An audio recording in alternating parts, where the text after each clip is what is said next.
$100 million is unaccounted for. The Trinidad and Tobago Football Federation has now turned on the man long heralded as the savior of TNT's football and is suing the former special advisor. It's a move seen by some as long overdue and supported by those opposed to Mr. Warner's style of leadership. What it may now mean is that TNT's football may be severely affected, but it's a risk that some seem to be willing to take. If something had to suffer for the greater good of football, so then let it be.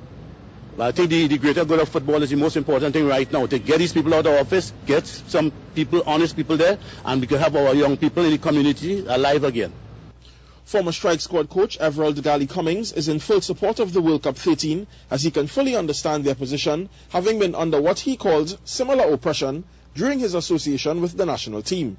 Gali said one only need look at the disparity in lifestyle between Mr. Warner and past and present players to see that something was wrong with how football was being run.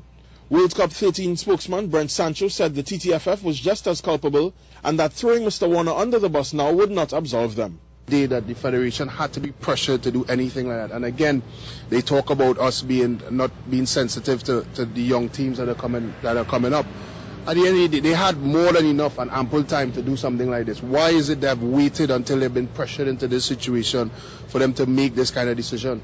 He said the 13 have been given permission by the federation to examine TTFF documents and will use the opportunity to glean if there had been any collusion. Mr. Sancho added that those on the TTFF side are not in a position to point fingers, especially given their own self-serving actions in the past.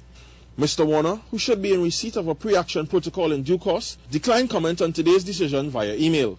The case is set to resume on April 4th at 9 a.m. at the High Court. Jovan Ravello, TV6 Sport.